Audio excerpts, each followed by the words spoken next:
ഏതെങ്കിലും ഉദ്യോഗസ്ഥൻ നിങ്ങൾ പണം ആവശ്യപ്പെട്ടാൽ ഈ ഗവൺമെൻറ് അഴിമതിക്കെതിരാണ്.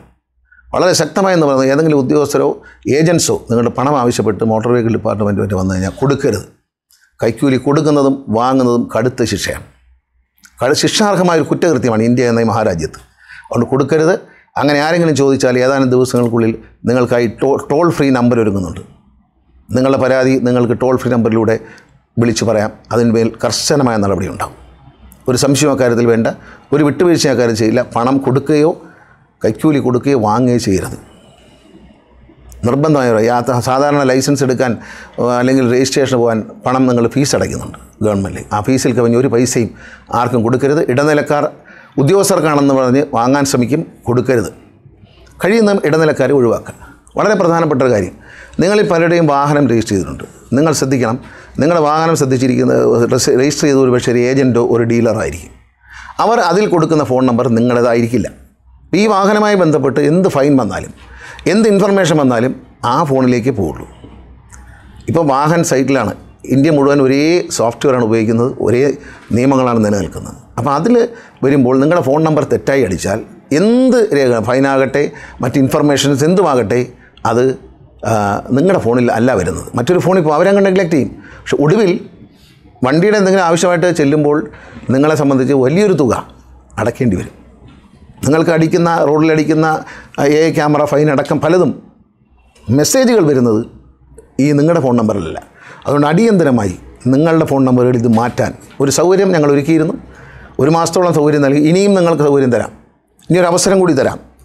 എല്ലാവരും സ്വന്തം നിലയ്ക്ക് അവരുടെ, ഇപ്പോൾ വിദേശത്തുള്ളവരാണെങ്കിൽ അവർക്ക് വീട്ടിലുള്ള ആരുടെയെങ്കിലും നമ്പർ കൊടുക്കണം. കാരണം വിദേശത്തേക്ക് മെസ്സേജ് വരാൻ പാടായതുകൊണ്ട് വിദേശത്തുള്ള ഫോണാണ്.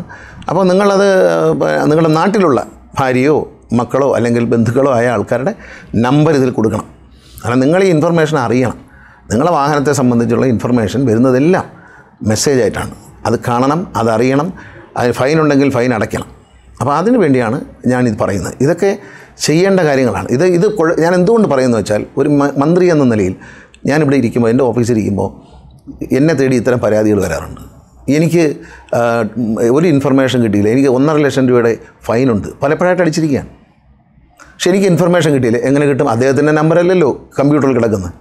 ഏതോ ഒരു ഏജൻറ്റിൻ്റെയോ ഒരു മധ്യവർത്തിയുടെയോ ഒരു ഇതാണ് കിടക്കുന്നത്. ആ നമ്പറിലേക്കാണ് പോകുന്നത്. അവരത് നെഗ്ലക്റ്റ് ചെയ്യും. അവർക്ക് എന്താണ്, നിങ്ങളെ വണ്ടി രജിസ്റ്റർ ചെയ്ത് തന്നു, ഇടപാട് കഴിഞ്ഞാൽ അവർ നിങ്ങളെ മറന്നു. അടുത്ത വണ്ടി നിങ്ങൾ എടുക്കുമ്പോഴേ അവരെ ആവശ്യം വരത്തുള്ളൂ. അതുകൊണ്ട് അത്തരത്തിൽ ഇത്തരം കാര്യങ്ങളിൽ നമ്മൾ ഇന്നത്തെ കാലത്ത് കെയർലെസ് ആകാൻ പാടില്ല. മറ്റൊരു പ്രധാനപ്പെട്ട കാര്യം, വാഹനം കൈമാറ്റം ചെയ്താൽ മറ്റൊരാൾക്കത് കൊടുത്തു കഴിഞ്ഞാൽ അയാളുടെ പേരിലേക്ക് ഈ വാഹനം മാറ്റിയെന്ന് നിങ്ങൾ വ്യക്തമായി നിലപാടെടുത്ത് മാറ്റിയിട്ടേ അടങ്ങാവൂ. ഒരു ഹൈപ്പോത്തിക്കേഷനുണ്ട്, അങ്ങനെ ഇങ്ങനെയാണെന്നൊക്കെ പറഞ്ഞിട്ട് ലോൺ ഉള്ളതാണെന്നൊക്കെ പറഞ്ഞ് ഒറ്റ പരിപാടിക്കും പോകരുത്. വലിയൊരു അപകടമുണ്ട്. എൻ്റെ ഒരു സുഹൃത്തായ മാധ്യമപ്രവർത്തകൻ 8 വർഷങ്ങൾക്ക് മുമ്പ്, 8-10 വർഷം മുമ്പ് ഒരു ബുള്ളറ്റ് മോട്ടോർ സൈക്കിൾ വിറ്റു. ചങ്ങനാശ്ശേരിയിലാണ് വിറ്റത്. ഈ വണ്ടി ഒരാളെ ഇടിച്ചു കൊന്നു. ഇൻഷുറൻസ് ഉണ്ടായിരുന്നില്ല. അപ്പോൾ ആ മരിച്ച ആളുടെ കുടുംബത്തിന് MACT കോടതിയിൽ നിന്നും 4 ലക്ഷം രൂപ വിധിച്ചു. അതങ്ങനെ കിടന്നു, ആരും ഇൻഫർമേഷൻ കൊടുത്തില്ല. മറ്റേ ആൾ അനങ്ങുന്നുമില്ല. വണ്ടി ഉടമസ്ഥൻ അങ്ങ് പോയി. വണ്ടി ഇടിച്ച ആളിന് ലൈസൻസിൻ്റെ കേസുണ്ടെന്നേ ഉള്ളൂ. പക്ഷേ ഉടമസ്ഥൻ ആരാണ്? ഈ മാധ്യമപ്രവർത്തകനാണ്. ഒടുവിൽ ഇദ്ദേഹത്തിന് 8.5 ലക്ഷം രൂപ അടയ്ക്കാൻ പേപ്പർ വന്നു കോടതിയിൽ നിന്ന്. ഹൈക്കോടതിയിൽ വരെ പോയി.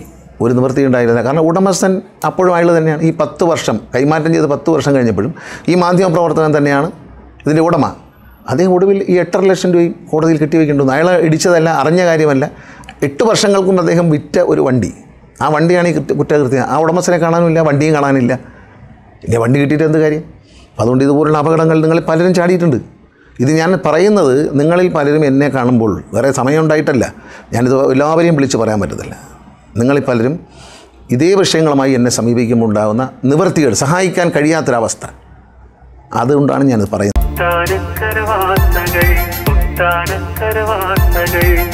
ും